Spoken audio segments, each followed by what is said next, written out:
यह कहानी इंसानियत की मिसाल की है। तो चलिए कहानी शुरू करते हैं। चंदनपुर नाम का गांव था। उस गांव में धीरज नाम का व्यक्ति रहता था। उसके परिवार में 4 व्यक्ति थे, उसकी माँ, उसकी पत्नी और उसका बेटा। बाजार में धीरज की अंडे की दुकान थी।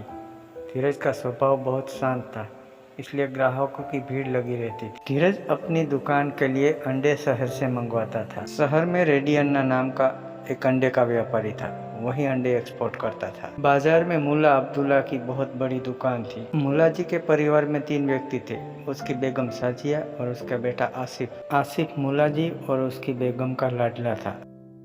धीरज अपनी दुकान पे था और एक आदमी आकर कहता था, अरे धीरज भाई, आपकी माँ की तबीयत बहुत खराब है, आपको जल्द ही घर बुलाया है। धीरज भागकर अपने घर जाता है। अरे भाग्यवान, यूं अचानक माँ को क्या हो गया? वह क्यों बेहोश हो गई? मैं घर में झाड़ू मार रही थी, देखा तो अचानक माँ बेहोश होकर गिर पड़ी थी। ठीक है, आप लोग परेशान मत हो, जल्द ही माँ ठीक हो जाएगी, अभी हॉस्पिटल लेकर जाएंगे। धीरज अपनी माँ को एम्बुलेंस में लेकर हॉस्पिटल लेके जाता है। जब हॉस्पिटल गए तो डॉक्टर का कहना था, धीरज, तुम्हारी माँ को किडनी की बीमारी है, तुरंत ऑपरेशन करना पड़ेगा। डॉक्टर साहब, माँ को ठीक करने में जो भी करना पड़े आप करना। तुम 5 लाख काउंटर पे जमा कर दो, तब ऑपरेशन शुरू होगा। धीरज अपने दोस्त श्यामू के पास जाता है और श्यामू से कहता है, श्यामू, माँ को किडनी की बीमारी है, डॉक्टर का कहना है जल्द ही ऑपरेशन करना होगा। ऑपरेशन का खर्च 5 लाख है, मैं इतने पैसे कहाँ से लाऊंगा? धीरज, चलो हम लोग रेड्डी अन्ना के पास जाते हैं। धीरज और श्यामू दोनों रेड्डी अन्ना के पास जाते हैं। रेड्डी अन्ना, मेरी माँ को किडनी की बीमारी है, ऑपरेशन के लिए आपसे उधार 5 लाख रुपए चाहिए। मैं धीरे धीरे आपका कर्जा चुका दूंगा। रेड्डी अन्ना, हम लोग तो आपके पुराने कस्टमर हैं, इतनी मदद तो आपको करनी चाहिए। अयो अन्ना, मुझे मालूम आप लोग मेरे पुराने कस्टमर हैं, लेकिन वह सिर्फ धंधे में। लेकिन यह तो आपका फैमिली मैटर है, मैं आपकी मदद नहीं कर सकता, मुझे माफ करना। धीरज और श्यामू मुल्ला अब्दुल्ला के पास जाते हैं, लेकिन मुल्ला अब्दुल्ला ने भी साफ मना कर दिया। धीरज मायूस होकर फिर अपने घर वापस जाता है। भाग्यवान, पैसे का कोई भी बंदोबस्त नहीं हुआ, अब माँ का ऑपरेशन कैसे होगा? धीरज की पत्नी कहती है, अगर माँ को ठीक करने के लिए अपनी दुकान भी बेचनी पड़े तो वो बेच दो, लेकिन माँ का ऑपरेशन जल्दी कराओ। ठीक है, मैं सेठ मूलचंद के पास जाता हूँ, अपनी दुकान के कागजात देकर थोड़े पैसे लेके आता हूँ। मेरी माँ को किडनी की बीमारी है, ऑपरेशन के लिए आपसे उधार 5 लाख रुपए चाहिए। मैं धीरे धीरे आपका कर्जा चुका दूंगा। अरे भाई, मुझे पैसे देने में कोई दिक्कत नहीं, लेकिन मेरा ब्याज 2 गुना लगता है और कर्ज के बदले अपनी प्रॉपर्टी के कागजात भी देने होंगे। अगर समय समय पर ब्याज नहीं मिला तो तुम्हारी प्रॉपर्टी मेरे कब्जे में होगी। अगर मंजूर है तो बोलो, मैं पैसे देने के लिए तैयार हूँ। ठीक है सेठ, मुझे 5 लाख रुपए दे दो और मेरी दुकान के कागजात आप अपने पास रख लो। अगर मैं समय पे आपके पैसे नहीं दे पाया तो मेरी दुकान पर आपका हक होगा। पैसे लेकर धीरज हॉस्पिटल गया और काउंटर पर पैसा जमा किया और डॉक्टर से कहा, डॉक्टर साहब, मेरी माँ का ऑपरेशन जल्दी करो।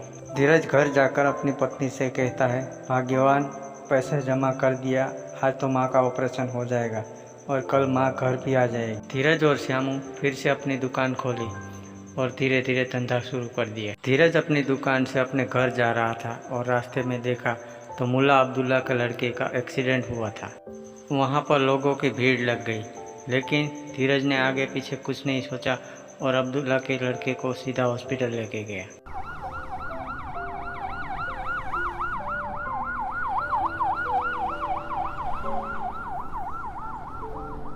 धीरज ने हॉस्पिटल जाकर डॉक्टर से कहा, डॉक्टर साहब, ये लड़के का एक्सीडेंट हुआ है। डॉक्टर ने कहा, ठीक है, काउंटर पे पैसे जमा करो, इसका ट्रीटमेंट शुरू करेंगे और सब ठीक हो जाएगा। धीरज ने काउंटर पे पैसे जमा किए और अपने घर चला गया। मुल्ला अब्दुल्ला और उसकी बेगम दोनों हॉस्पिटल आ गए और डॉक्टर से कहने लगे, हमारे बच्चे को क्या हुआ? डॉक्टर ने मुल्ला को कहा, एक आदमी आया था धीरज नाम का, उसने अपनी जेब से ये ट्रीटमेंट का पूरा खर्चा दिया है और अगर वो समय पे नहीं आता तो ये लड़का जिंदा नहीं रहता। मुल्ला जी को बहुत अफसोस हुआ क्योंकि उसने धीरज का अपमान किया था।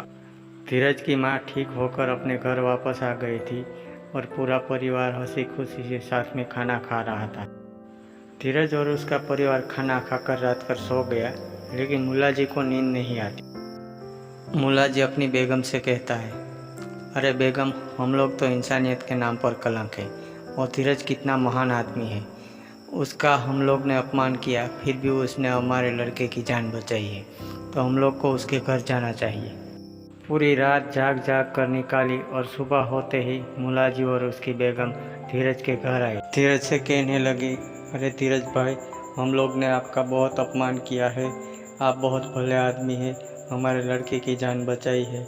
आज के बाद कभी भी ज़रूरत पड़े ज़िंदगी में हमको याद करना।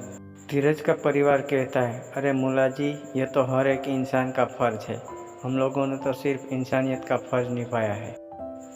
मुलाजी ने धीरज की दुकान के लिए अंडे एक्सपोर्ट करने का वादा किया और वहाँ से चले गए। दोस्तों, यह कहानी से यह सीख मिलती है कि कैसे भी हालात हो, लेकिन हम लोग को इंसानियत निभानी चाहिए।